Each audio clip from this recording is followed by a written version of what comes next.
Shalom, bendiciones, ¿qué tal? Es un gusto que esté nuevamente con nosotros en este su espacio de estudio, Berea, donde nos hemos dado la tarea de escudriñar las escrituras en su contexto. Esta semana vamos a estar hablando de un tema interesante que viene de la enseñanza de la semana pasada, en donde estábamos hablando de la doctrina, las enseñanzas de los discípulos, y llegamos a un punto en Mateo donde hablamos de que Yeshua les dijo, vayan y hagan discípulos a todas las naciones, bautizándolos en el nombre del Padre, del Hijo y del Espíritu Santo. Y hace 8 días dije que no iba a hablar del tema por cuestiones del tiempo, porque quería desarrollar el tema que se estaba tratando, pero hoy sí vamos a hablar acerca de estas palabras, Padre, Hijo y Espíritu Santo.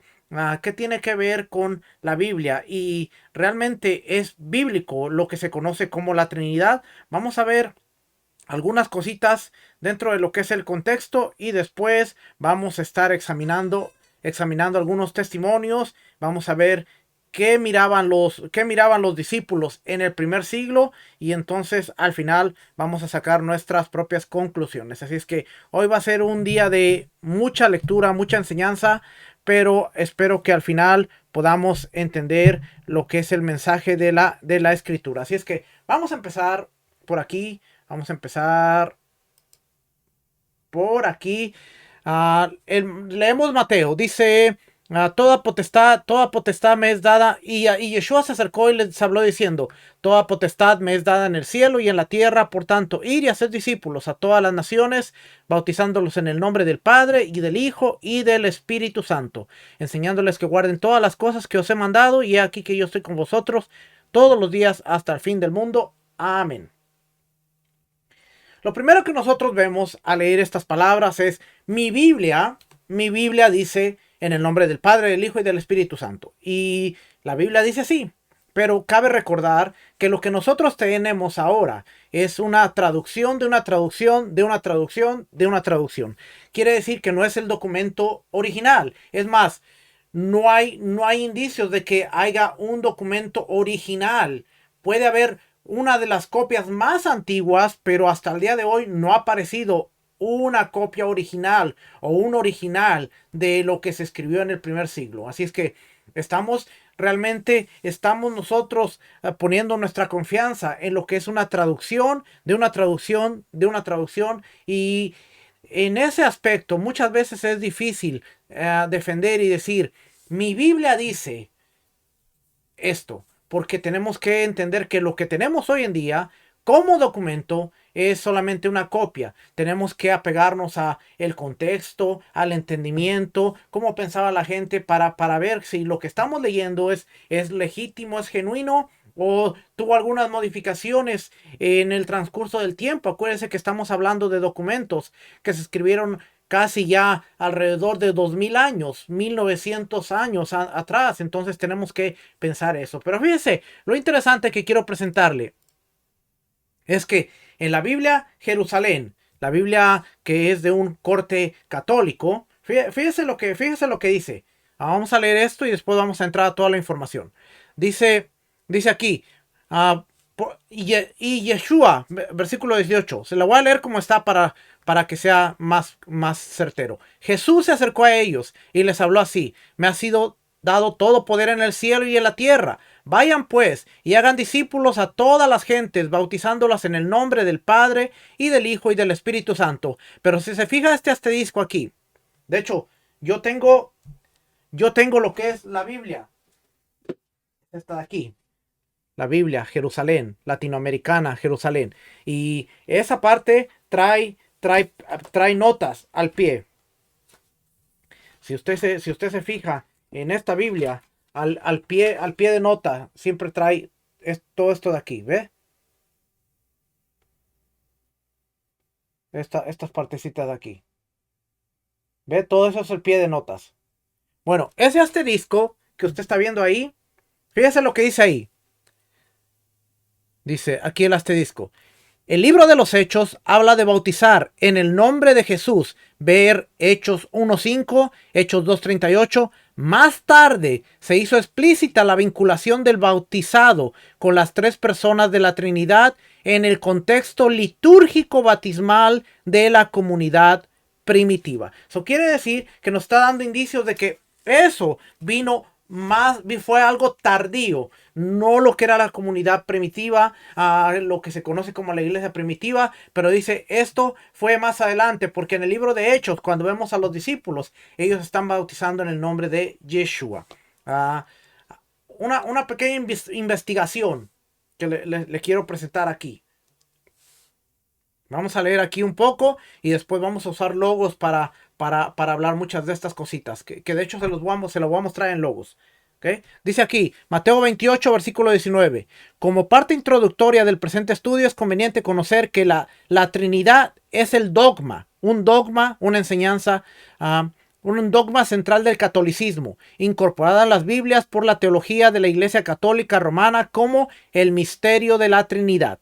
Esta creencia afirma que Dios es un ser único que existe simultáneamente como tres personas distintas, el Padre, el Hijo y el Espíritu Santo. La base bíblica de la Iglesia Católica para su misterio de la Trinidad es el versículo del Evangelio del apóstol Mateo 28:19, que dice, de las Biblias occidentales, que dice, y Yeshua, Jesús, se acercó y les habló diciendo, toda potestad me es dada en el cielo y en la tierra, por tanto ir y hacer discípulos a todas las naciones, bautizándolos en el nombre del Padre, del Hijo y del Espíritu Santo, enseñándoles que guarden todas estas cosas que os he mandado, y aquí que yo estoy con vosotros todos los días hasta el fin del mundo. Ahora nos preguntamos, ¿realmente dicho versículo en sus documentos originales es cierto? Bautismo de los apóstoles, tenemos el testimonio. Al existir esta forma bautismal, se hace necesario conocer el desempeño de los apóstoles o de los discípulos, quienes nunca bautizaron bajo esta fórmula trinitaria. Y por lo tanto, no aparece registro alguno en las escrituras que nos diga que los apóstoles hicieron por lo menos un bautizo en el nombre del Padre, del Hijo y del Espíritu Santo. No obstante, se confirma en las escrituras que los apóstoles solamente bautizaron en el nombre del Señor, en el nombre del Adón Yeshua, y el bautismo en la fórmula del nombre del Padre y del Hijo y del Espíritu Santo, para ellos no existió. La verdad es que los discípulos, los apóstoles, no hayan bautizado en el nombre del Padre, del Hijo y del Espíritu Santo. Es porque el Señor nunca pronunció esas dichas palabras, y ahí es la necesitoria legalización del dogma por la Iglesia Católica para sostener la Trinidad. ¿Cómo podemos ver eso? Si nosotros vemos lo que acabamos de leer y vamos, por ejemplo, al libro de Hechos, que es donde empiezan los discípulos. Libro de Hechos. Encontramos Hechos, por ejemplo, en el capítulo 2, versículo, el primer discurso de Pedro, y vamos a encontrar por aquí, varones israelitas, crucificándole. Ahorita por aquí empieza la primera. Bautícese cada uno de nosotros. Aquí dice, al oír esto se compungieron de corazón y dijeron a Pedro y a los otros apóstoles, varones hermanos, ¿qué haremos? Pedro les dijo, arrepentíos y bautícese cada uno en el nombre de Yeshua el Mesías, Jesucristo, para perdón de los pecados, y recibiréis el don del Espíritu. ¿Ok? So dice en el nombre de Yeshua. Después en el capítulo 3 vamos a encontrar nuevamente. Y luego en el capítulo 9 vamos a encontrar nuevamente que dice, se bautizaron en el nombre de Yeshua. Si usted sigue leyendo, es el capítulo 5. Como siempre no subrayé los versículos, pero están por aquí. Capítulo 5.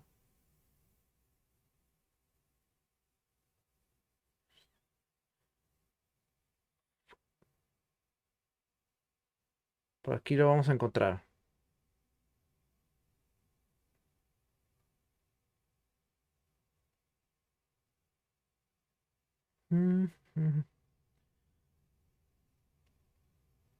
Azotarlos, no, ese no es. Vamos a ir al capítulo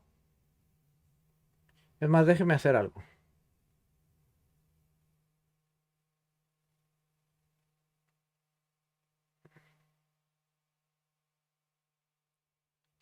Solo porque le quiero mostrar los versículos de aquí.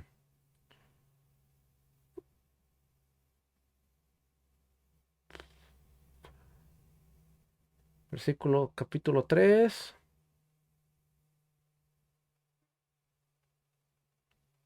Dijimos que era capítulo 2.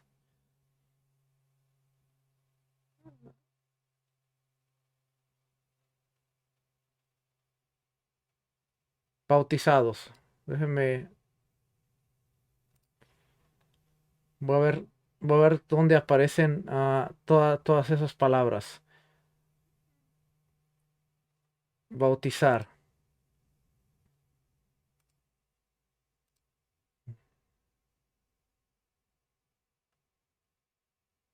Ser bautizado. Hechos 2:41. Así que recibieron las palabras. Hechos 8:12. Pero cuando creyeron a Felipe que anunciaba el reino de Dios y el nombre de Yeshua el Mesías, se bautizaban. Hechos 8:16. Pero aún no había descendido sobre ninguno de ellos el Ruach, sino que solamente habían sido bautizados en el nombre de Yeshua.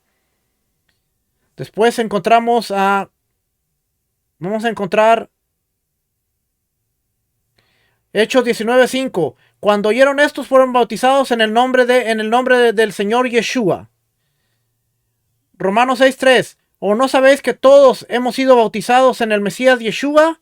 Hemos sido bautizados en su muerte. A Corintios 1:13. ¿Acaso está dividido el Mesías? ¿Fue crucificado Pablo por vosotros? ¿O fuisteis bautizados en el nombre de Pablo? Fueron bautizados en el nombre de Yeshua. Ahí les dice. Y dice Gálatas 3:27. Porque todos los que habéis sido bautizados en el Mesías, del Mesías está revestidos. ¿Ok? Entonces, ahí es lo que nos dice que todos los discípulos bautizaron en el nombre de Yeshua. ¿Ok? La verdad, ok, esto ya lo leímos. Existe la evidencia en manuscritos antiguos, testimoniales de líderes católicos que tuvieron acceso a los originales manuscritos de los evangelios, versiones bíblicas y testimonios de historiadores estudiosos del tema que nos dicen que este bautismo de Mateo 28:19 es un agregado a las escrituras muy posterior al siglo III o el siglo IV de la era común. A finales del año 200 a año 300, después de la era común. Testimonios. La Biblia de Jerusalén. Al escudriñar la Biblia de Jerusalén antigua, temprana, descubrimos la nota al pie de la página 1433 que dice: es posible que esta fórmula se resienta en su precisión del uso litúrgico, establecido más tarde en la comunidad primitiva. Es sabido que los hechos hablan. El libro de los Hechos habla de bautizar en el nombre de Yeshua. Y ya le enseñé la página. La página aquí en la Biblia católica. Al pie de la letra. Que nos dice ahí.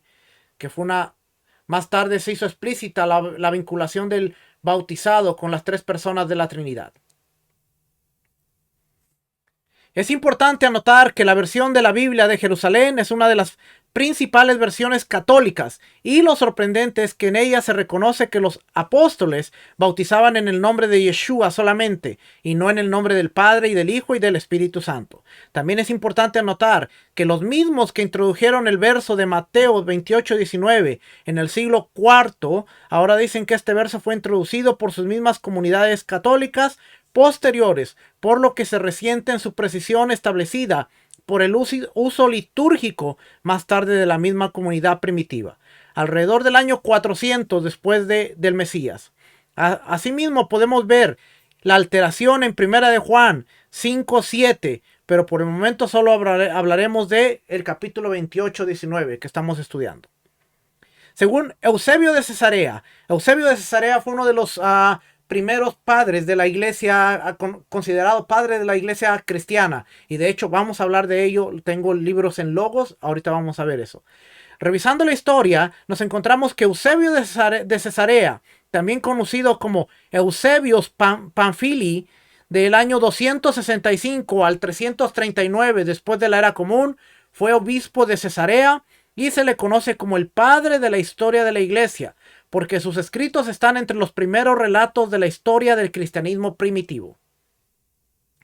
Cuando es proclamado obispo de Cesarea, tuvo acceso a la famosa biblioteca de Cesarea, donde contactó el original de Mateo 28:19. Acuérdense que esto puede ser posible porque estaban aproximadamente unos 150, 180 años que se habían escrito los documentos. Estaban recientes. Así es que si no era el original, pudo haber sido una de las copias más antiguas que hubo de los evangelios. Él estuvo presente entre el año 280, 330. Los evangelios se escribieron después del 50. O sea que habían pasado 150, 180 años. Estaban recientes por ahí. Así es que pudo ser posible, pudo ser probable que él tuviera acceso a una de las copias más antiguas. Y fíjense lo que dice aquí.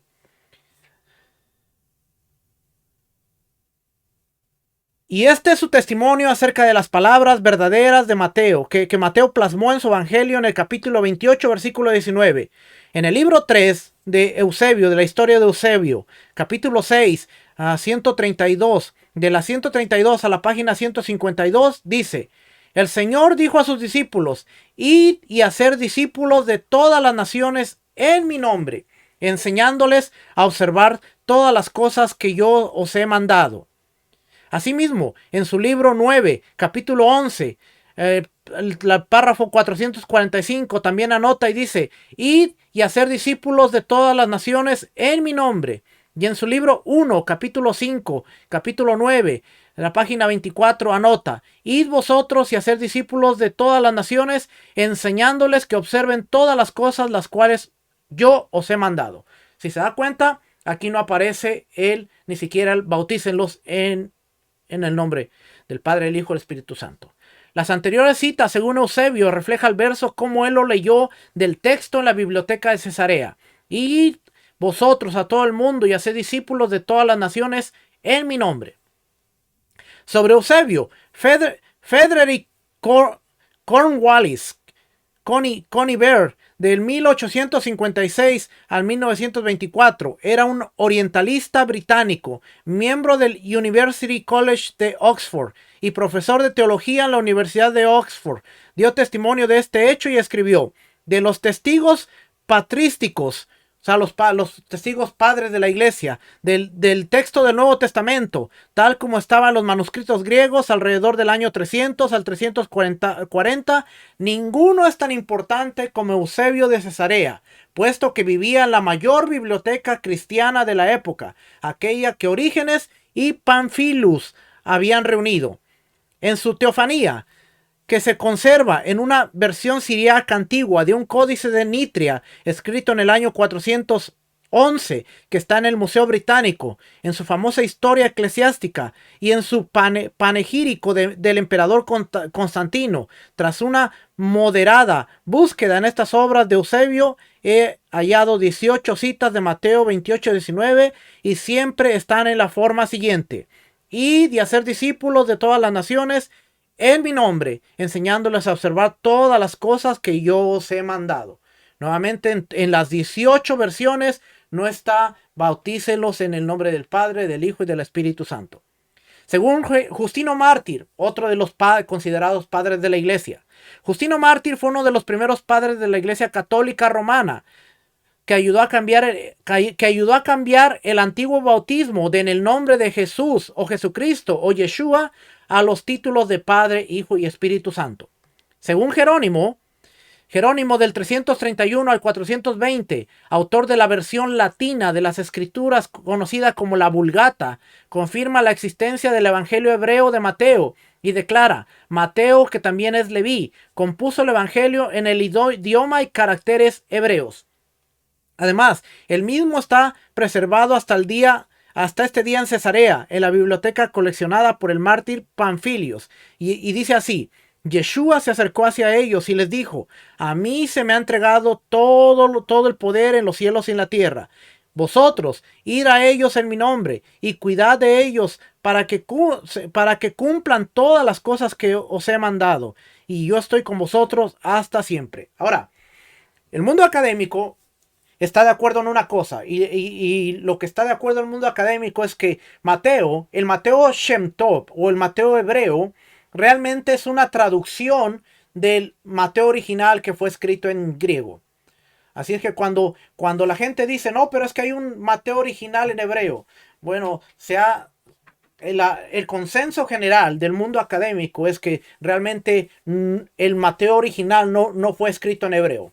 Mateo original fue en griego, pero sí hay una traducción muy antigua que fue la traducción del griego al hebreo y es una de las copias más antiguas. Así que el Mateo Shem Tov, que por ahí dicen que existe, que está en hebreo, es muy probable que sea una de las traducciones más antiguas que existen. ¿Okay? Así es que todavía está ese debate por ahí pero ¿fue escrito en hebreo o fue escrito en griego? Y la mayoría se inclina a que fue escrito en griego, pero hay una traducción muy antigua que está en hebreo, y eso es a lo que se le conoce como el Mateo Shem Tov, o el Mateo de hebreo.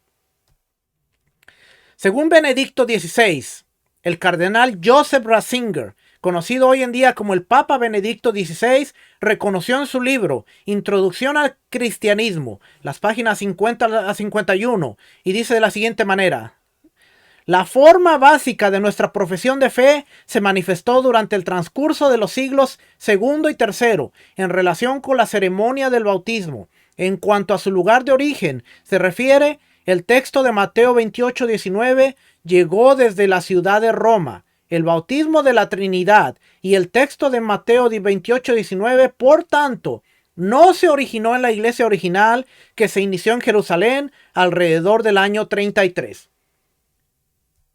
Él reconoce en su libro, interesante, que la fórmula y el bautismo en el nombre del Padre, del Hijo y del Espíritu Santo fue algo tardío, del año 200, 300, siglo II, siglo III, y que no se originó con la iglesia y los discípulos.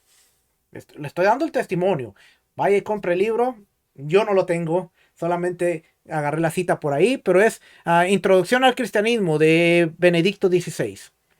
Según el catecismo del Vaticano, el catecismo de la Ciudad del Vaticano admite que el texto fue modificado. La traducción de la página 164 dice: en Cristo, la Biblia nos dice que los cristianos son bautizados en Cristo, en Yeshua, en Cristo Jesús, que los cristianos que son bautizados en Cristo pertenecen a Cristo. En Hechos de los Apóstoles, capítulo 2, versículo 38, capítulo 8, versículo 16, capítulo 10, versículo 48 y capítulo 19, versículo 5, dice: bautizándolos en el nombre, en la persona de Yeshua. Una mejor traducción sería bautizándolos dentro del nombre, que es la persona de Yeshua. Según la Enciclopedia Católica dice, y yo la tengo en Logos, ya la vamos a leer ahorita. Enciclopedia Católica de 1913, volumen 2, página 365. Los católicos reconocen que el bautismo fue cambiado por la Iglesia Católica.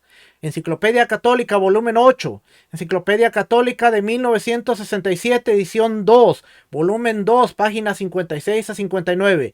Dice: una referencia explícita a la fórmula trinitaria bautismal no es encontrada en los primeros siglos. O sea, no existe en los primeros siglos. Enciclopedia Católica, tomo 2, página 263, dice: la fórmula bautismal fue cambiada del nombre de Jesús o el nombre de Yeshua por las palabras Padre, Hijo y Espíritu Santo por la Iglesia Católica en el siglo II.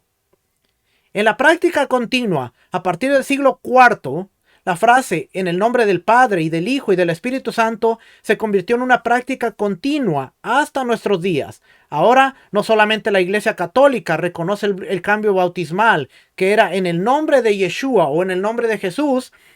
Personas estudiosas de la historia y prestigiosas enciclopedias declaran lo mismo.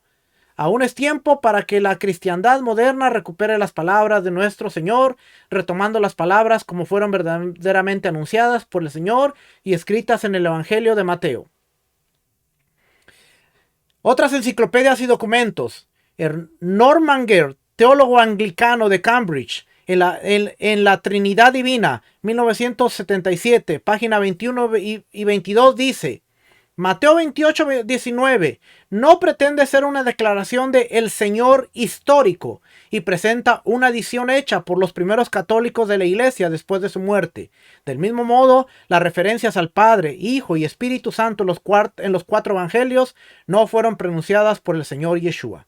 La Enciclopedia Británica, edición 11, volumen 3, página 365 y 366. La fórmula bautismal fue cambiada del nombre del Señor Jesús, Señor Yeshua, a las palabras Padre, Hijo y Espíritu Santo por la Iglesia Católica Romana en el siglo IV. La Enciclopedia de Religión y de Ética dice, referente a Mateo 28, 19, la obvia explicación del silencio del Nuevo Testamento sobre el trino o la Trinidad y el uso de la otra fórmula bautismal en el nombre de Yeshua en las epístolas de los Hechos y las cartas de Pablo muestran que esta fórmula, la de los Hechos y la de los discípulos, fue anterior y que la fórmula trinitaria es una copia tardía. Edmund Schlink, en la Doctrina del Bautismo, página 28, dice: el mandamiento bautismal en su forma de Mateo 28, 19 no puede ser el histórico origen del bautismo cristiano. A lo sumo, debe ser asumido que este texto ha sido transmitido en forma expandida por la Iglesia Católica. El Nuevo Testamento de Tyndale, comentarios, tomo 1, página 275, dice: es frecuentemente afirmado que las palabras en el nombre del Padre y del Hijo y del Espíritu Santo no son ipsima verba, las palabras exactas del Señor Yeshua, sino una adición litúrgica posterior. Wilhelm Bosset, en su libro El cristianismo del Señor, Curious Christianity, página 295, dice: el testimonio para la distribución de la simple fórmula bautismal en el nombre de Yeshua, realizada ampliamente durante el segundo siglo, es tan abrumadora que no deja dudas que en Mateo 28, 19 la fórmula trinitaria fue insertada posteriormente. El diccionario Hastings de la Biblia 1963, página 1015, dice: el texto trinitario jefe en el Nuevo Testamento es la fórmula bautismal en Mateo 28, 19. Este tardío dicho, post-resurreccional, no he encontrado ningún otro evangelio o ninguna otra parte del Nuevo Testamento. Ha sido visto por algunos escolares académicos como una interpolación dentro de Mateo. También ha sido dicho que la idea de hacer discípulos es continuada en enseñándoles, de modo que la interviniente referencia al bautismo con su fórmula trinitaria fue una inserción posterior dentro del dicho. Finalmente, la forma de Eusebio en el texto antiguo, en mi nombre, en vez de aquel en el nombre de la Trinidad, ha tenido ciertos abogados. Esto es sin duda mejor el ver la fórmula trinitaria como derivada de los primeros católicos. La enciclopedia Schaff-Herzog de conocimiento científico, en su página 435, dice: Yeshua el Señor, de cualquier modo, no pudo haber dado a sus discípulos esta orden trinitaria luego de su resurrección, porque en el Nuevo Testamento conoce solo un bautismo, el cual es en el nombre de Yeshua, el cual ocurre aún en los siglos segundo y tercero, mientras que la fórmula trinitaria ocurre solamente en Mateo 28, 19, y entonces aparece de nuevo en el diaco o la didaje 7.1 y también en las apologías justinianas 1.61. Finalmente, el distintivo carácter litúrgico de la fórmula es extraño. No fue la forma en que el Señor hacía tales fórmulas o declaraciones. La autenticidad formal de Mateo 28:19 debe ser disputada. La Enciclopedia Estándar Internacional de la Biblia, volumen 4, página 2637, dice: bajo el bautismo dice, Mateo 28:19, en particular, solo canoniza una situación eclesiástica posterior, lo cual es universalmente contraria a los hechos de la historia cristiana antigua, y la forma trinitaria es ajena de la boca del Señor Yeshua. La nueva versión estándar revisada dice sobre Mateo 28:19, los críticos modernos claman que esta fórmula es falsamente adscrita al Señor Yeshua y que representa posterior tradición católica, porque en ninguna parte del libro de los Hechos de los Apóstoles o en ningún otro libro de la Biblia el bautismo es realizado en el nombre de la Trinidad. Tom Harpur, antiguo editor sobre religión del periódico Toronto Star, en su libro Por amor de Yeshua, página 103, nos informa: todos, aún hasta los más conservadores escolares, concuerdan que al menos la última parte de su comisión, la parte trinitaria de Mateo 28:19, fue insertada posteriormente. La fórmula trinitaria no ocurre en ninguna otra parte del Nuevo Testamento, y nosotros sabemos que las únicas evidencias disponibles en todo el resto del Nuevo Testamento, que la iglesia primitiva no bautizaba a las personas usando estas palabras, en el nombre del Padre y del Hijo y del Espíritu Santo, pues el bautismo era dentro o en el nombre de Yeshua solamente. Por lo tanto, es dicho que el verso originalmente leía, bautizándolos en mi nombre, y luego fue cambiado y expandido por el trabajo del dogma trinitario católico posterior. Los comentarios de la Biblia de 1919, página 273, dice: el doctor Pick deja bien claro que el mandamiento de bautizar dentro de un nombre triple o la Trinidad es una expansión doctrinal posterior. En vez de las palabras bautizándolos en el nombre del Padre y del Hijo y del Espíritu Santo, nosotros deberíamos probablemente solo leer en mi nombre. El estudio del texto del Nuevo Testamento por Randall Dwayne Hughes dice: hay un verso en Mateo 28:19 que tiene un problema. El problema es que no hay manuscrito original que contenga redacción similar del verso de Mateo 28:19 antes del siglo IV. No hay absolutamente ningún manuscrito en cualquier idioma que lo contiene antes de las controversias trinitarias y de la redacción de ese verso en idioma de ese periodo del siglo IV. Más que desde el momento en que Yeshua habló. Sin embargo, parece que hay pocos que están dispuestos a creerlo a pesar de la evidencia en contra de este pasaje, debido al peso que lleva en la tradición de la Iglesia Católica Romana. La Enciclopedia Británica, en su edición 11, volumen 3, dice: la forma bautismal fue cambiada por la Iglesia Católica de el nombre de Yeshua HaMashiach al Padre, Hijo y Espíritu Santo en el siglo III. Estos son los diferentes testimonios que hemos recopilado en este capítulo. ¿Ok? Después, ¿qué más dice por aquí? La verdad sobre la forma bautismal de Mateo 28:19 vista en esta reseña. Rabbi Moshe dice: uno de los más conocidos teólogos del siglo III fue Orígenes, quien escribió sobre el particular. Es un hecho muy obvio hoy que hay mucha diversidad entre los manuscritos de los evangelios debido al descuido de los escribanos o la audacia perversa de alguien corrigiendo los textos, o al hecho de que hay quienes agregan o borran como a ellos les place, quedando ellos mismos como correctores. ¿Qué diferencia hay entre la Biblia cristiana y la Biblia judía? Según Rabbi Moshe, los primeros 5 libros son llamados la Torá, los cuales contienen la ley, la Torá y la teología judía. De acuerdo a la tradición judía, la Torá fue dictada por Dios a Moisés. Los otros libros de la Biblia fueron inspirados, no dictados por Dios, contrariamente al cristianismo, que dentro del cual no existen versiones de la Torá. La ley judía es muy clara y dura sobre aquel escribano que intencionalmente cambie una sola letra de la Torá, lo cual le hace merecedor de la pena de muerte. La Torá es leída públicamente en las sinagogas tras 3 días cada semana. Si la persona encargada de leerla encuentra una sola letra del texto que se encuentra ilegible o dañada, el rollo es inmediatamente cerrado y no es vuelto a usar hasta que el daño es corregido o reparado.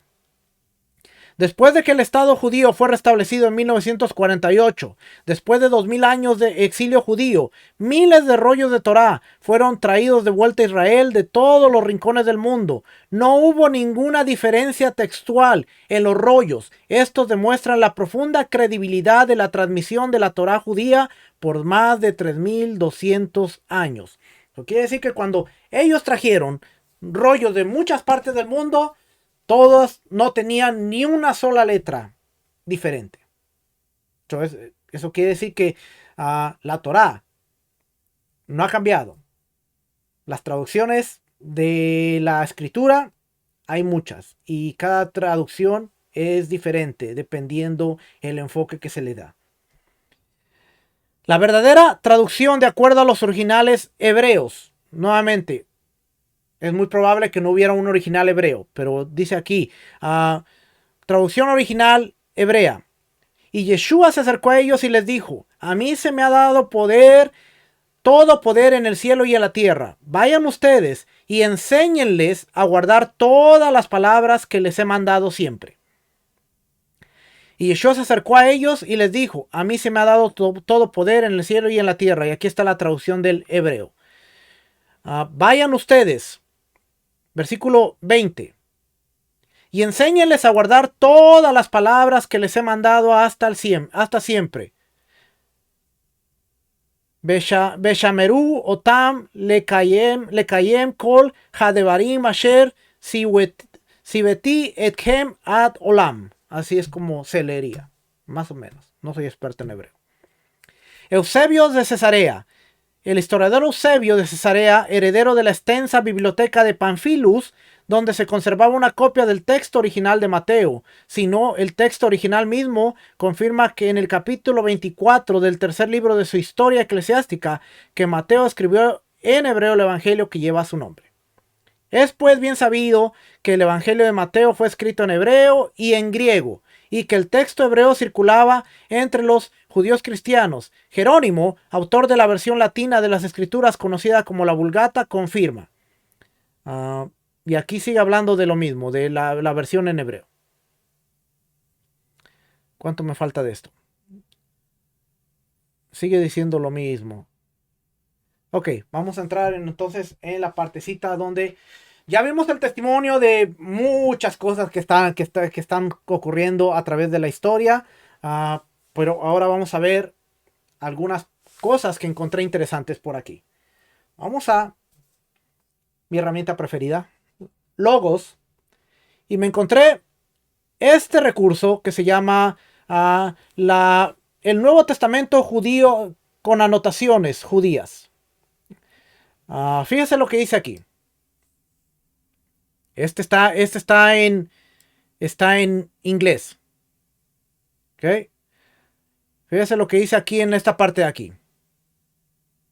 La Gran Comisión. En el comentario de la Gran Comisión. La Gran Comisión. Déjenme voy a las citas para ver bien.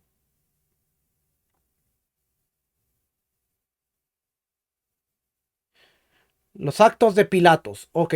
Son la Gran Comisión. Hechos. Los hechos de Pilatos.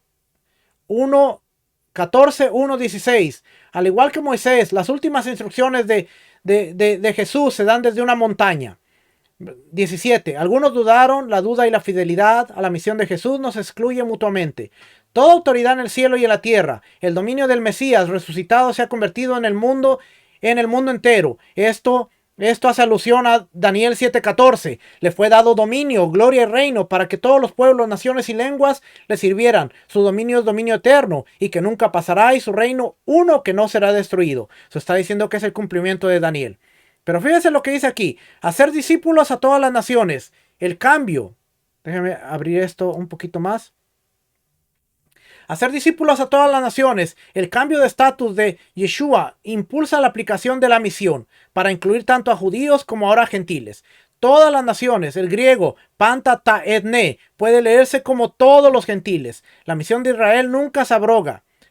Aquí está la parte. Padre, Hijo y Espíritu Santo. La Trinidad no se convirtió en doctrina cristiana, al menos en el siglo II. La Didaché en el capítulo 7, versículo 1 y 13, Ignacio. ¿Cuáles son estas citas? Didaje. Las cartas de Ignacio a los magnesianos. Y también Primera de Corintios 8:6 y Efesios 4:6. Solo se encuentran en formas similares en Segunda de Corintios 13:13. Esta aparición puede reflejar el uso litúrgico.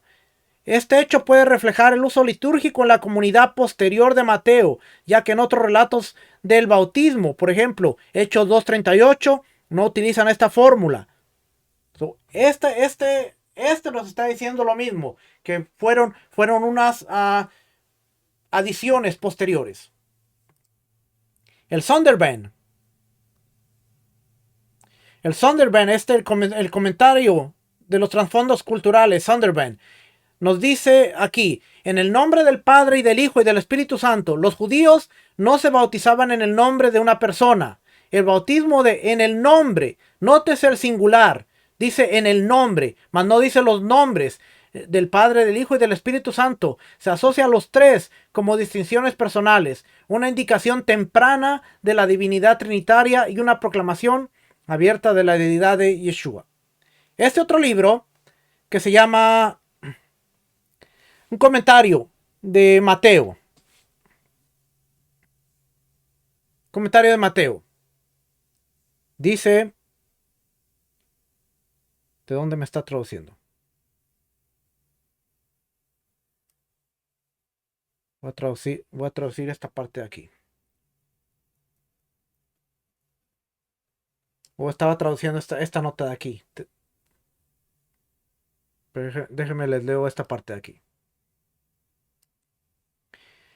En conclusión, debemos tratar la parte de este pasaje que parece más probable que sea posterior a la Pascua, o sea, a la muerte de Yeshua. De hecho, la mayoría piensa que a finales del siglo I, la forma bautismal, observemos en primer lugar la preposición eis, que puede significar en, incluido el sentido de en la cuenta de o en la posesión de, y ese bien puede ser el sentido aquí. El bautismo coloca bautizado en la posición de pertenecer a Dios. Es pues un rito de paso de un propietario a otro. En segundo lugar, observamos que la palabra nombre está en singular. Dios es una unidad, por lo que se habla de un solo nombre, no de tres. A pesar de que las tres adscripciones que le siguen, la implicación es bastante clara. Las tres formas del nombre divino que siguen pueden llamarse Dios. Era de esperarse que así fuera, pues ya Mateo 1 llamaba al Hijo Emmanuel, Dios con nosotros. El bautismo puede ser en el nombre de Dios,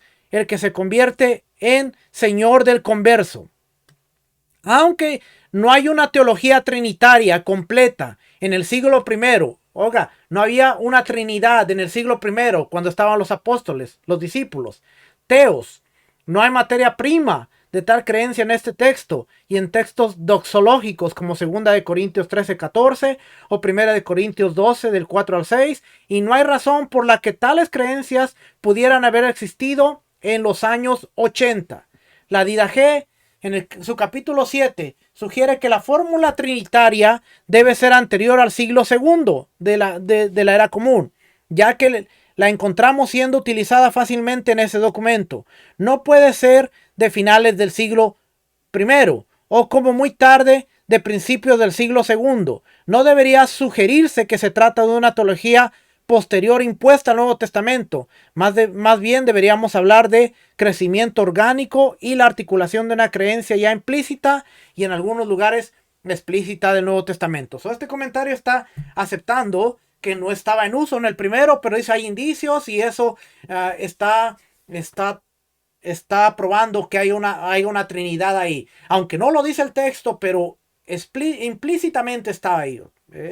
Pero lo que le quería mostrar, obviamente no estoy de acuerdo con todo lo que dice el comentario, pero lo que le quería mostrar es que ellos están aceptando que antes, hasta el año 80, que es cuando todos los discípulos están vivos, no había una trinidad. La Didache, que es uno de los documentos que se cree que es de los documentos de los apóstoles. Muchos la usan porque dicen es la enseñanza de los apóstoles, la Didache, pero realmente la Didache ha tenido un proceso en el cual también ha ido evolucionando. Eso quiere decir que la Didache de los apóstoles no es la que tenemos hoy en día, porque se ha ido purgando de algunas cosas. Y también se le han ido insertando algunas otras cosas. Y ahora vemos que pasa lo mismo que la Biblia. Cuando vemos que dice, la Didache dice, sí, pero realmente estaba ahí o ha sido algo que ha estado siendo agregado. Por último, vamos a ver lo católico. Esta es la enciclopedia católica. La enciclopedia católica, volúmenes 1 al 15. ¿Ok?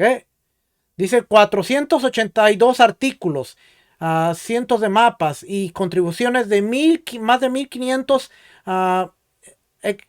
eruditos, scholars. Así es que aquí dice, esta parte está en el dogma de la Trinidad. Aquí está el dogma de la Trinidad. He estado ocupado estos últimos días, créanme. He estado leyendo. Dogma de la Trinidad. ¿Me lo va a traducir o no me lo va a traducir? Dogma de la Trinidad. La Trinidad es el término empleado para significar la doctrina central de la religión cristiana. La verdad que en la unidad de la divinidad hay tres personas, el Padre, el Hijo y el Espíritu Santo, siendo estas tres personas verdaderamente distintas entre sí. Así que las palabras del credo atanasiano, el Padre es Dios, el Hijo es Dios y el Espíritu Santo es Dios, y sin embargo no hay tres dioses, sino un solo Dios. En esta Trinidad de personas, el Hijo es engendrado del Padre por generación eterna, el Espíritu Santo procede por procesión eterna del Padre y del Hijo. Sin embargo, a pesar de esta diferencia de origen, las personas son coeternas, coiguales, todas por igual, son increadas y omnipotentes. Esta es, según la iglesia, no la escritura, según la iglesia, la revelación de la naturaleza de Dios que Jesucristo, el Hijo de Dios, vino a la tierra a entregar al mundo y que ella propone a los hombres como fundamento de todo su sistema dogmático. Pues estamos leyendo de la iglesia católica.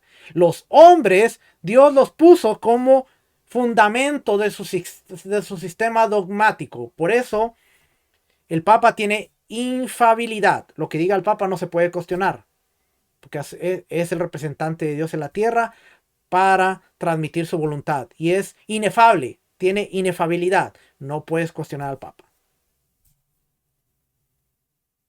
Ya ves, aunque en el cristianismo no hay ese dogma, pero se les trata de dar inefabilidad también a las personas. Esta parte que subrayé, fíjese lo que dice aquí. En las escrituras, oiga bien, en las escrituras no existe todavía un término único al que se designa a las tres personas divinas juntas. Las palabras trías, de la que el latín trinitas es una traducción. Se encuentra por primera vez. ¿Dónde se encuentra por primera vez? En Teófilo de Antioquía, alrededor del año 180 de la era común. Habla de la Trinidad de Dios, el Padre, su palabra y su sabiduría. Aquí está el recurso. Autólico, tomo 2.15. El término puede, por supuesto, haber estado en su uso antes de su tiempo. Posteriormente aparece en su forma latina de trinitas en Tertuliano. En el siglo siguiente, la palabra es de uso general. Se encuentran muchos pasajes de Orígenes. El primer credo en el que aparece es del alumno de Orígenes, Gregorio Taumaturgo, en su Ectesis Tespisteos, compuesto entre el año 260 y 270. Y él escribe: no hay nada, pues, nada creado, nada sujeto a otro en la Trinidad, ni hay nada que haya sido añadido como si una vez no hubiera existido, sino que hubiera entrado después. Por eso el Padre nunca ha estado sin el Hijo, ni el Hijo sin el Espíritu, y esta misma Trinidad es inmutable e inalterable para siempre. ¿Cuál es esa cita de ahí?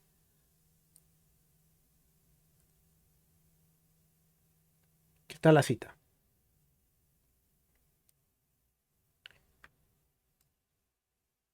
Es evidente que un dogma tan misterioso presupone una revelación divina, cuando ya no se admite el hecho de la revelación, entendida en su pleno sentido como el discurso de Dios al hombre. Se sigue como consecuencia necesaria el rechazo de la doctrina. Por esta razón, no tiene cabida en el protestantismo liberal actual. Los escritores de esta escuela sostienen que la doctrina de la Trinidad, tal como la profesa la Iglesia, no está contenida en el Nuevo Testamento, sino que fue formulada por primera vez en el siglo II y recibió la aprobación definitiva en el siglo IV, como resultado de las controversias arriana y macedónica.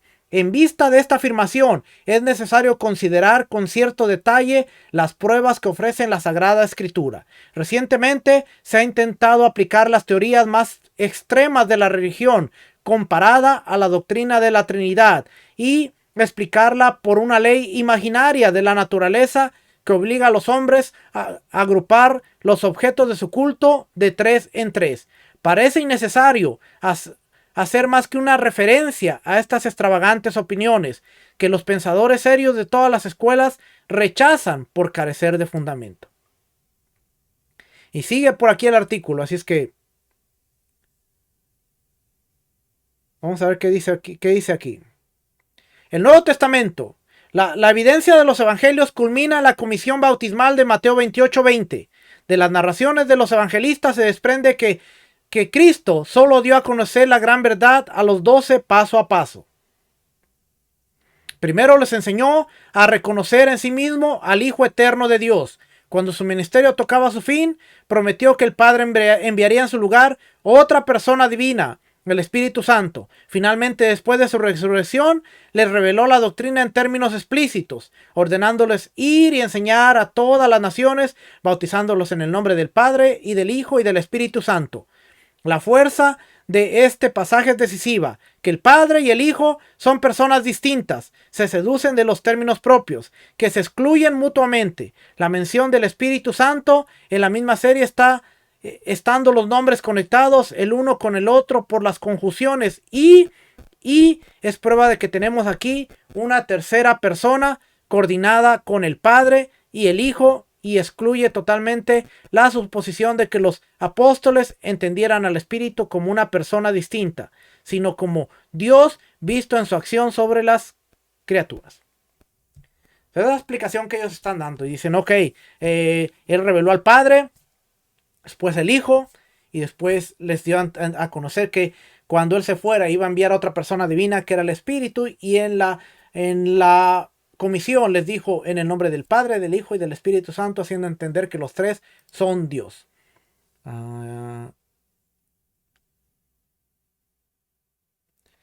Estoy leyendo aquí. Constantino. No, aquí no subrayé nada. Aquí.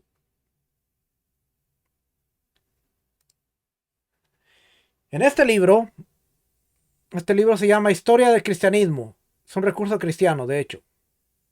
De Walker Williston. En el índice analítico, vamos a ver aquí.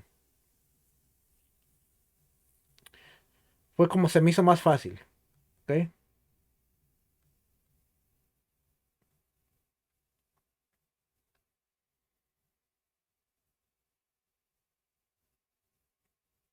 Tengo recursos abiertos por todos lados. Tengo mi computadora, mi tablet, porque donde quiera que me iba a sentar, me puse a estudiar. Así es que por aquí está. Trajano, Trinidad. Página 58. Aquí la fórmula. 58. Vamos a ver.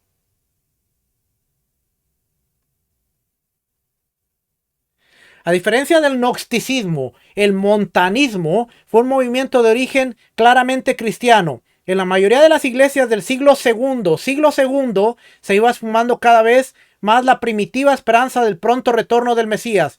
La conciencia de la constante inspiración del Espíritu, característica de las iglesias apostólicas, también ha habido en gran parte desapareciendo. Con esta declinación del sentido de la obra inmediata del Espíritu, iba creciendo un énfasis sobre su significado como agente de la revelación. Pablo había identificado al Espíritu con el Mesías, pero medio siglo más tarde no era ese el sentir general. El Espíritu había sido la inspiración de la profecía en el Antiguo Testamento. Él guió a los escritores del Nuevo Testamento. Para el pensamiento cristiano del comienzo del siglo segundo, siglo II, el Espíritu Santo era diferente de Cristo, era diferente, pero se lo clasificaba como a Él, con Dios. Se le clasificaba al Espíritu como con Dios. Esto se ve en la fórmula bautismal trinitaria, que estaba desplazando, oiga bien, estamos hablando del siglo II, y dice, la fórmula trinitaria que ahora estaba desplazando el antiguo bautismo en el nombre del Mesías, como en Hechos 2:38. A fines del siglo I y a comienzos del siglo II estaba extendido ya el empleo de las fórmulas trinitarias. El Evangelio de Juan presenta al Mesías prometido a sus discípulos la venida del Espíritu Santo. Empero, cuando viniera el Consolador, el cual yo os enviaré del Padre, el Espíritu de verdad, el cual procede del Padre, él dará testimonio de mí. En el siglo II estaban convencidos, pues, no solo de que el Espíritu Santo estaba en relación peculiar con Dios el Padre y con Cristo, sino que Cristo había prometido la venida del Espíritu más abundantemente en el futuro. El montanismo presentaba esa idea de la dispensación especial del Espíritu Santo, combinada con un nuevo despertar del antiguo entusiasmo profético y una creencia en el cercano fin del mundo. Y aquí sigue leyendo, pero aquí vimos que estaba la fórmula trinitaria en el siglo II. Después, Tertuliano. Tertuliano es uno de los padres. Dice aquí Tertuliano. Quiero ver aquí dónde leí.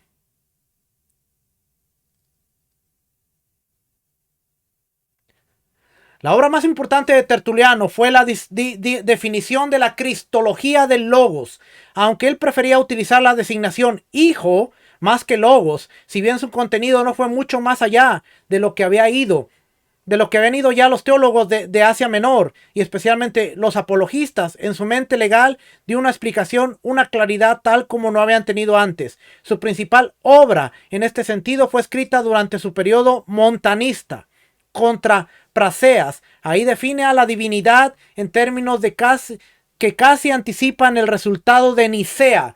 Nicea es el concilio de Constantino en el año 365. 100 años más tarde, o sea que estamos hablando del año 260 por ahí.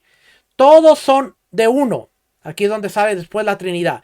Todos son de uno, por unidad, de sustancia, mientras están aún oculto el misterio de la dispensación que distribuye la unidad en una Trinidad, colocando los tres en su orden: el Padre, el Hijo y el Espíritu Santo. Tres, sin embargo, no en sustancia, sino en forma, no en poder, sino en apariencia, porque son de una sustancia y una esencia y un poder, mientras que es un Dios del cual se reconocen estos grados y formas y aspectos con el nombre de Padre y de Hijo y de Espíritu Santo. Describen estas distinciones de la divinidad como personas. Y sigue leyendo por ahí, pero vamos a parar ahí. Vamos a ver a Agustín. Vamos a ver qué dice Agustín, también uno de los padres. Todo esto está aquí, Novaciano, Agustín, y nuevamente este es un recurso cristiano, Historia de la iglesia cristiana. No lo estoy enseñando un recurso judío. Vamos a ver aquí. Este es Agustín.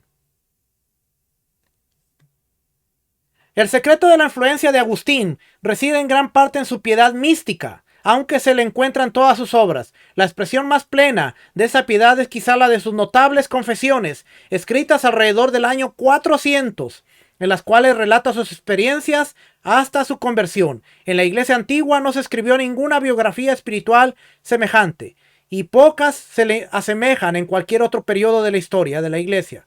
Siempre se ha considerado esta obra como un clásico de la experiencia religiosa.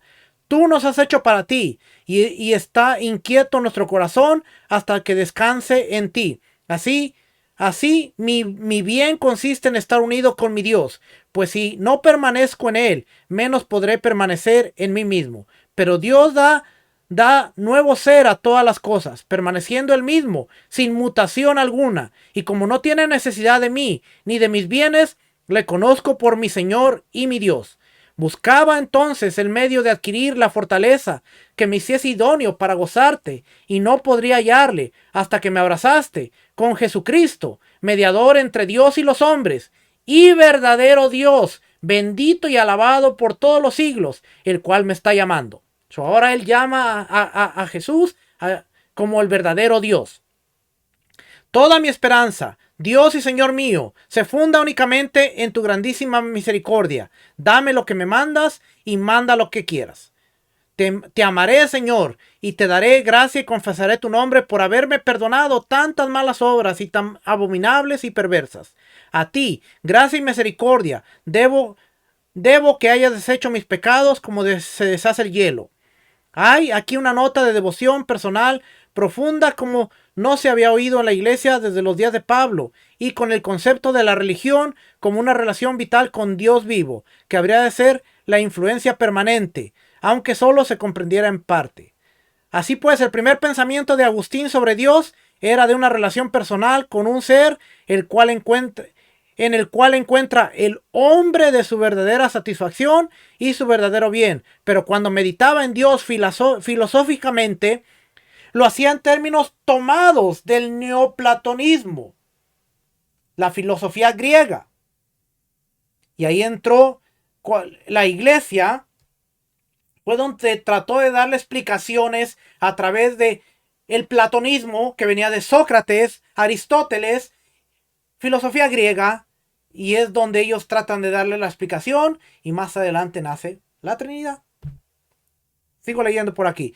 Dios es el ser simple, absoluto, a diferencia de todas las cosas creadas que son múltiples y variables. Es la base y fuente de todo lo que tiene existencia real. Este concepto llevó a Agustín a subrayar la unidad divina, aún al tratar la Trinidad. Su doctrina está expuesta en su gran obra de la Trinidad, y desde entonces fue un elemento determinante en el pensamiento occidental. ¿De dónde viene? Del platonismo.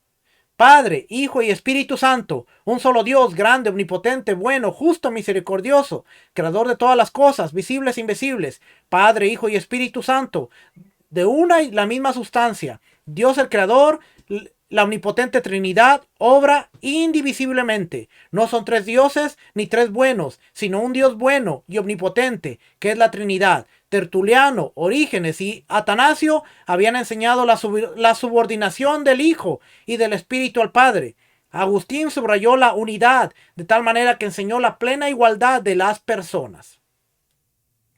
Todavía Tertuliano, Orígenes y Atanasio decían, hay un Padre, hay un Hijo, o sea, hay una jerarquía. Ellos todavía trataban de dar una explicación, hay una jerarquía. Agustín dice, no, son los tres, el Dios el Padre, Dios el Hijo y Dios el Espíritu. Los tres son un solo enredo. Los tres son uno, son diferentes, pero son unos, mismo poder, misma fuerza, misma... Y por último, ahora sí, por último, porque ya es una hora, y este último recurso dice, se llama Historia del Cristianismo, los primeros 500 años, Deiros Pablo. Este libro es un análisis crítico de aquellos factores históricos, culturales, sociológicos, psicológicos, religiosos y espirituales. Las controversias trinitarias. Con la conversión de Constantino, muchos paganos se bautizaron sin ser verdaderamente convertidos, y con ellos penetró en la iglesia la idea pagana de Dios, que llevó a la primera herejía seria, el arrianismo. Arrio, del 256 al 336, era un presbítero en Alejandría que tuvo una discusión con el obispo Alejandro en el año 318 por causa de un sermón que este último predicó sobre la divinidad de Cristo. La cuestión fundamental que abordó Alejandro era ¿Cómo podemos creer en un solo Dios y aceptar la divinidad de Cristo? Si usted cree que hoy hay luchas pero explícame cómo Yeshua no es el Padre, pero es divino. En el año 300 ya traían este rollo, ¿ok? No somos los primeros, ni no seremos los últimos. Ya se traía esta cuestión de, explícame, si Yeshua no es el Padre, explícame por qué dices que es divino, explícame. Ya eso ya se traía desde el año 328 de la era común.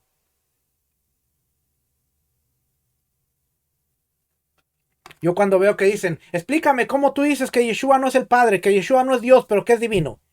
Yo digo, la historia repitiéndose nuevamente. Porque no son los mismos argumentos. Entonces dice aquí, la cuestión fundamental que abordó Alejandro era cómo podemos creer en un solo Dios y aceptar la divinidad de Cristo. Arrio replicó diciendo que solo Dios es el Padre y que es eterno y verdadero. Padre e hijo no pueden ser iguales, porque hijo significa que tuvo un comienzo, lo que la Biblia dice. Es decir, hubo un momento cuando el Mesías no existió. Arrio pensó que facilitaría la comprensión de la fe cristiana a los paganos, puesto que estos creían en semidioses. Esperaba hacerlo enseñando que Dios es Dios, uno y único, y que el Mesías no es ni Dios ni hombre, sino que alguien que está en el medio.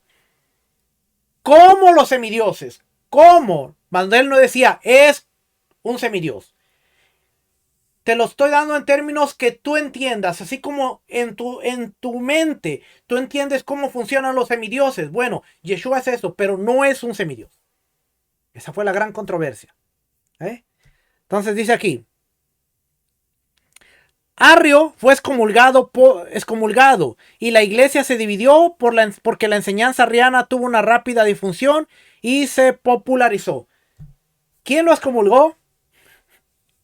La iglesia cristiana y eventualmente la iglesia católica lo excomulgó por decir que Dios era Dios y Yeshua no era Dios, pero era el enviado de Dios. Y lo excomulgaron. Tú estás loco. Como hoy en día. La iglesia, raíces hebreas, Yeshua es el Padre. Yeshua es el Padre. Y si tú no lo dices, así eres un hereje, eres un loco, eres un perdido. Y llamaron a Arriano hereje. Por cierto, a Rico Cortés hace como 2 meses le dijeron, usted es un arriano, usted es un hereje. Y yo vi el comentario y yo estaba riéndome. Me río porque seguimos cometiendo los mismos errores. En el año 324, Constantino, que temía ver quebrantada la unidad del cristianismo y de su imperio por causa de este problema doctrinal. Ahora se convirtió en un problema doctrinal. Quiso intervenir. Lo hizo enviando a Ocio, que fue un obispo del 257 al 358, obispo de Córdoba, España, para arreglar la disputa, pero este fracasó. El emperador, por recomendación suya, convocó para debatir el tema de un concilio general que se reunió en Nicea en el año 325. 318 obispos se reunieron. Se presentaron 3 posiciones en cuanto a la relación del Padre con el Hijo. 1. El Hijo era de la misma sustancia que el Padre, homousios.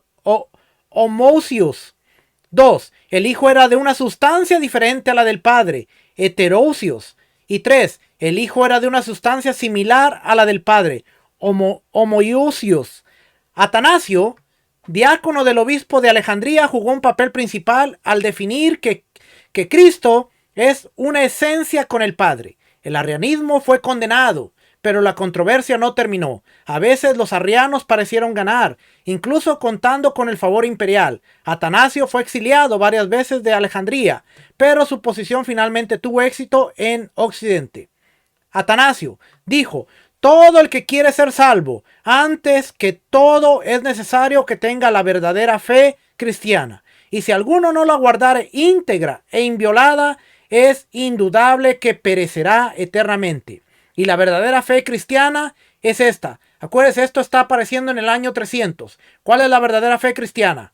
Que veneremos a un solo Dios en la Trinidad. Y la Trinidad es la unidad. no confundiendo las personas ni dividiendo la sustancia. Una es la persona del Padre, otra la del Hijo, otra la del Espíritu Santo, pero una sola es la divinidad del Padre y del Hijo y del Espíritu Santo. Igual es la gloria y la coeterna la majestad. ¿Cuál el Padre, tal el Hijo, tal el Espíritu Santo? Increado el Padre, increado el Hijo, increado el Espíritu Santo. El Padre es inmenso, el Hijo es inmenso, el Espíritu Santo es inmenso. El Padre es eterno, el Hijo es eterno, el Espíritu Santo es eterno. Sin embargo, no son tres eternos, sino un solo eterno. Qué enredo se aventó este hombre. Como tampoco son tres increados, ni tres inmensos, sino un increado y un inmenso. Igualmente, el Padre es todopoderoso, el Hijo es todopoderoso, el Espíritu Santo es todopoderoso. Sin embargo, no son tres todopoderosos, sino un solo todopoderoso. Así que el Padre es Dios, el Hijo es Dios, el Espíritu Santo es Dios. Sin embargo, no son tres dioses, sino un solo Dios. Vaya enredo. Asimismo, el Padre es Señor, el Hijo es Señor, el Espíritu Santo es Señor. Sin embargo, no son tres señores, sino un solo Señor, porque así como son compelidos por la verdad cristiana a confesar a cada una de las tres personas por sí mismas, Dios y Señor, así nos prohíbe la religión cristiana decir que son tres dioses y tres señores. El Padre no fue hecho por nadie, ni creado, ni engendrado. El Espíritu Santo es del Padre y del Hijo, ni hecho, ni creado, ni engendrado, sin precedente. Así que es un Padre, no tres padres. Un Hijo, no tres hijos. Un Espíritu Santo, no tres Espíritus Santos.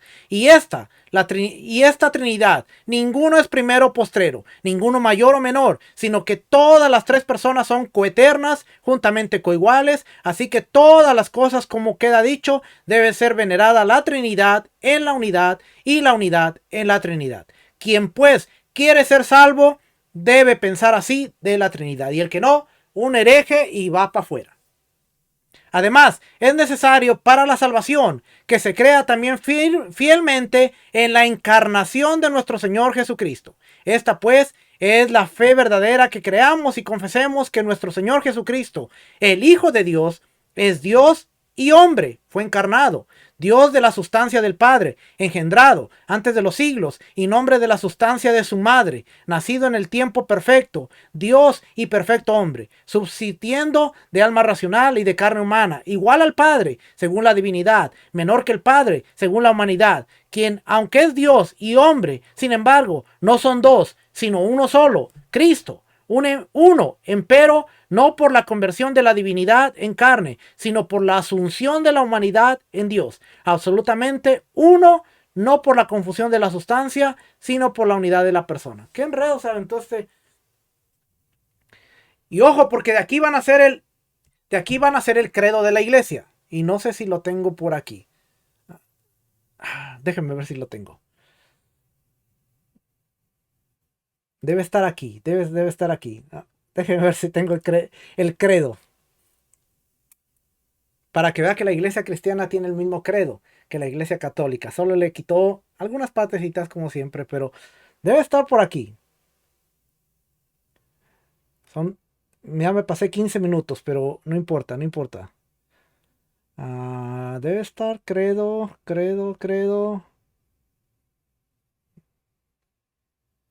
Sí, credo de Nicea.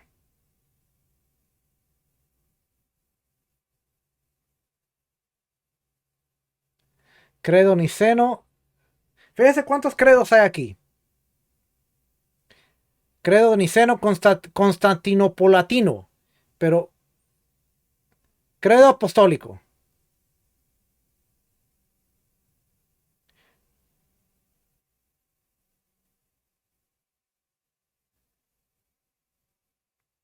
Vamos a ver este credo apostólico. Credo de los apóstoles. Este símbolo había guardado silencio acerca de la cristología de Logos. Para Novaciano, ella es su legítimo significado. Entre el Padre y el Hijo existe una comunión de sustancia. El equivalente latino del más tarde famoso homoousion de Nicea era conocido en Roma antes del 250. Novaciano enseñaba aún una trinidad social, comentando las palabras de Juan 10:30. Yo y el Padre una cosa somos. Somos uno. ¿Dónde está el credo? No, no dice aquí el credo. Credo de Nicea. Debe estar aquí el credo.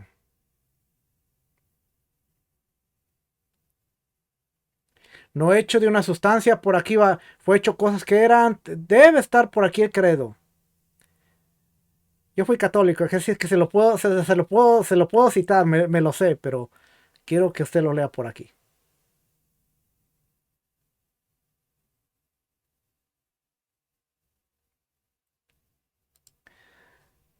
No está, 128.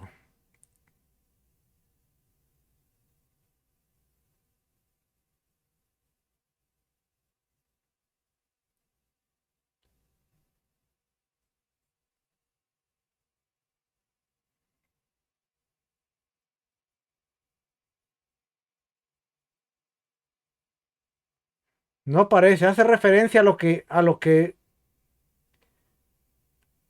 hace referencia al credo, a los elementos del credo, pero no aparece en sí el credo como tal. Se lo debo, no, tendría que buscar aquí entre todos estos, pero por aquí debe estar el credo. Pero en el credo está citando en el credo está citando, creemos en un solo Dios Padre, un solo Dios Hijo, un solo Dios Espíritu Santo, engendrado, no creado. Ese era el credo. Ahora, para cerrar, ¿qué creían los discípulos? Porque estamos viendo que esto es tardío. ¿Qué creían los discípulos? Bueno, vamos a leer en las cartas. Vamos a leer en las cartas qué creían los discípulos. Y vamos a empezar con cómo ellos están definiendo. Aparte de que ya leímos en Hechos que ellos bautizaban en el nombre de Yeshua, vamos a ver las cartas, que es nuestro elemento que tenemos de el testimonio de ellos. Y vamos a ver Hechos, vamos a ver Corintios, empezando Romanos. Pablo, siervo de Yeshua el Mesías, llamado a ser apóstol, apartado para el evangelio de Dios, que él había prometido antes por sus profetas en las sagradas escrituras, acerca de su Hijo, el Señor Yeshua el Mesías, que era del linaje de David según la carne, que fue declarado Hijo de Dios con poder, según el Espíritu de Santidad, por la resurrección de entre los muertos, a quien recibimos por la gracia el apostolado por la obediencia, a la fe en todas las naciones, por amor de su nombre, entre las cuales estáis también vosotros llamados a ser de Yeshua el Mesías, a todos los que estáis en Roma, amados de Dios, llamados a ser santos, gracia y paz a vosotros de Dios nuestro Padre y del Señor Yeshua el Mesías. Dios es el Padre, Yeshua es el Mesías. ¿Ok? Primeramente doy gracias a mi Dios mediante Yeshua el Mesías, porque testigo me es Dios a quien sirvo en espíritu en el evangelio de su Hijo. Está rogando de alguna manera que tenga el fin por la voluntad de Dios para un próspero viaje para ir a vosotros. ¿Ok? Ahora, Romanos, vamos a leer Corintios, capítulo 1. Pablo, llamado a ser apóstol de Yeshua el Mesías por la voluntad de Dios, y el hermano Sostenes, a la iglesia de Dios que está en Corinto, a los santificados de Mesías Yeshua, llamados a ser santos, con con todos los que en cualquier lugar invocan el nombre de nuestro Señor Yeshua el Mesías, Señor de ellos. Gracia y paz a vosotros de Dios nuestro Padre y del Señor Yeshua. Dios, el Padre es Dios y Yeshua es el Mesías. Gracias doy a mi Dios siempre por vosotros, por la gracia que de Dios que os fue dada en el Mesías Yeshua. Vamos a ver, la misma introducción va a tener Pablo. Vamos a ver a Hebreos. Dios, hablando muchas veces y de muchas maneras en otro tiempo a los padres por los profetas, en estos postreros días nos ha hablado por el Hijo, a quien quien Dios constituyó al Hijo, heredero de todo y porque en asimismo hizo el universo, el cual siendo el resplandor de su gloria y la imagen misma de su sustancia, y quien sustenta todas las cosas con la palabra de su poder, habiendo efectuado la purificación de nuestros pecados, por medio de sí mismo, se sentó a la diestra de la majestad en las alturas. El Hijo se sentó a la diestra de la majestad. ¿Quién es la majestad? El Padre. ¿Ok? El Hijo superior a los ángeles. Hebreos. Vamos a ver Santiago. Santiago o Jacobo, siervo de Dios y del Señor Yeshua el Mesías, a las 12 tribus que están en la dispersión.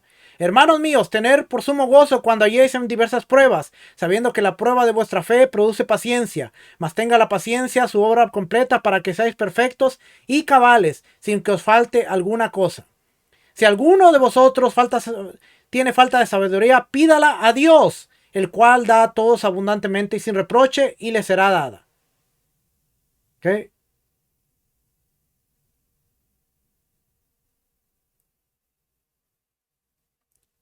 Aquí dice al Padre de las luces. Ok, ya quedó claro ahí. Pedro.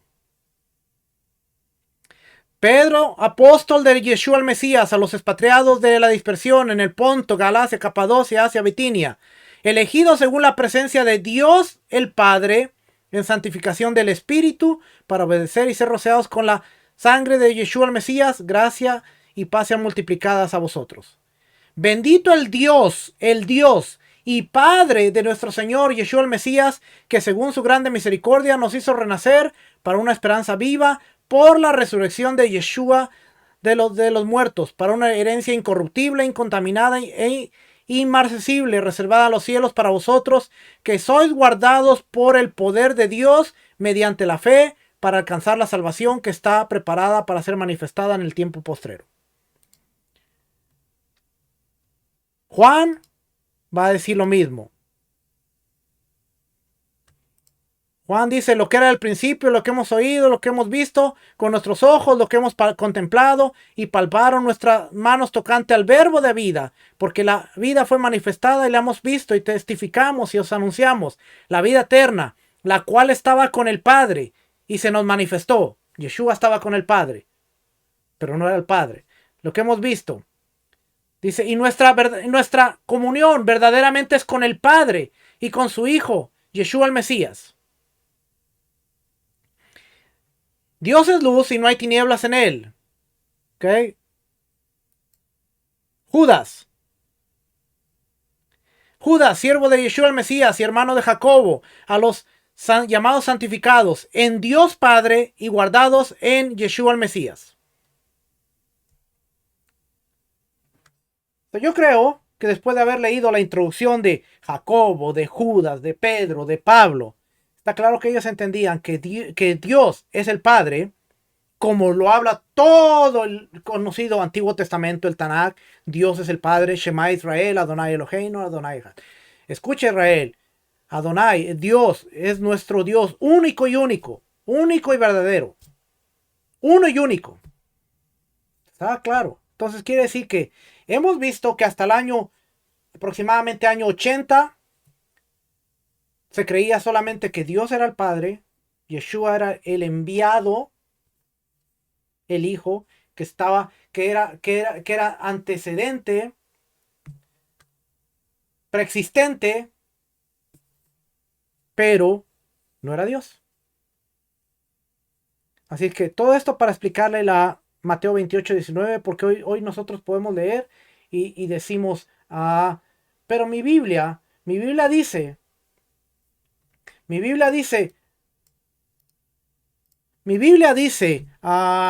Padre, Hijo y Espíritu Santo. Estaba viendo aquí porque me compartieron el credo.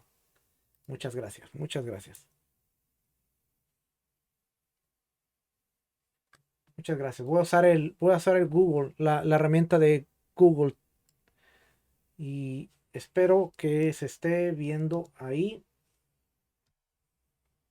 Muy pequeñito, yo creo, pero ok, ahí se va a ver.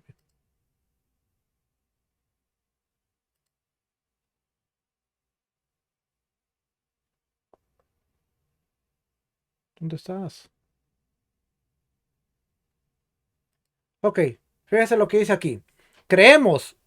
Creemos en un solo Dios, Padre Todopoderoso, Creador del cielo y de la tierra, de todas las cosas visibles e invisibles, y un solo Señor Jesucristo, el unigénito Hijo de Dios, nacido del Padre antes de todos los siglos, Dios de Dios, está entre paréntesis, luz de luz, Dios verdadero de Dios verdadero, engendrado, no hecho, consustancial al Padre, por quien todas las cosas fueron hechas, por quien todas las cosas fueron hechas, quien por nosotros los hombres y por nuestra salvación descendió del cielo, se encarnó del Espíritu Santo y de la Virgen María, se hizo hombre, también fue crucificado por todos, por nosotros bajo Poncio Pilato, padeció y fue sepultado, y resucitó al tercer día según las Escrituras, ascendió al cielo y está sentado a la diestra del Padre, y vendrá otra vez con gloria para juzgar a vivos y a los muertos, cuyo reino no tendrá fin. Y creo en el Espíritu Santo, Señor y dador de la vida, procede del Padre y del Hijo, que juntamente con el Padre y el Hijo debe ser adorado y glorificado, que habló por medio de sus profetas.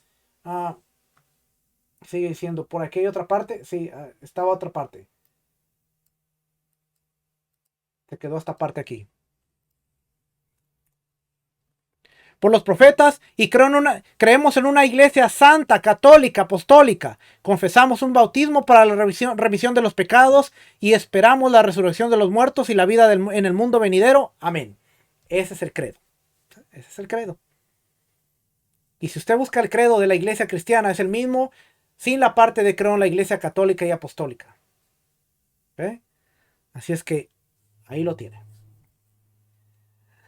Nosotros creemos que Dios es el Padre, el Dios que habló a Moisés, a Dios que está en la Torá, Dios que habló a los profetas, Dios que habló acerca de la promesa de la resurrección, la promesa de la justificación a través del Mesías, pero creemos que el Mesías es el enviado, el mensajero real, preexistente, divino, pero no es el Padre. Y todo esto viene del año 300, del año 200, del año 300 y venimos arrastrando. Así es que el argumento, pero mi Biblia dice, no es un argumento sustancial para probar, porque no hay ninguna otra parte en la Biblia que nos hable de la Trinidad. Académicos, eruditos, cristianos, reconocen la Trinidad no es un dogma que se sostenga por la Biblia. No hay versículos bíblicos que sostengan el dogma de la Trinidad. Pero sí podemos tomar las cosas que están implícitas y darles el entendimiento de que la Trinidad está ahí. Pero no es lo que la Biblia dice. No hay ni un solo versículo, aparte de los que han sido interpolados, que nos hable de que Padre, Hijo y Espíritu Santo. El creer que Yeshua es Adonai es parte del problema que afectó después de los discípulos también. Pero no era lo que creían los discípulos. Los discípulos creían que el Dios era el Padre, uno y único, y Yeshua era el Hijo enviado que está sentado a la diestra. Fíjense nada más, el creo dice, creemos en Dios, Yeshua es Dios, pero está sentado a la diestra. O sea, no son dos dioses, no hay tres dioses, hay un solo Dios, pero ahora se ha separado porque Él está en su trono y a la derecha está el Dios Hijo que está sentado también a la derecha. A veces es difícil comprender y explicar esas cosas, pero que el Eterno les bendiga, el Eterno les guarde. Me tardé media hora, pero yo creo que era necesario para poder ver todas estas cositas. Regresamos la próxima semana. Quedó cubierto eso. No le corrí. La semana pasada no le corrí. Quería explicárselo bien y espero que haya podido hacer un buen trabajo. Así es que para todos aquellos que dijeron que me mandaron preguntas también, pero usted va a dar el tema, pero usted va a hablar. Aquí está el video. Que el Eterno les bendiga, el Eterno les guarde. Nos vemos la próxima semana. Shalom, bendiciones. Shalom.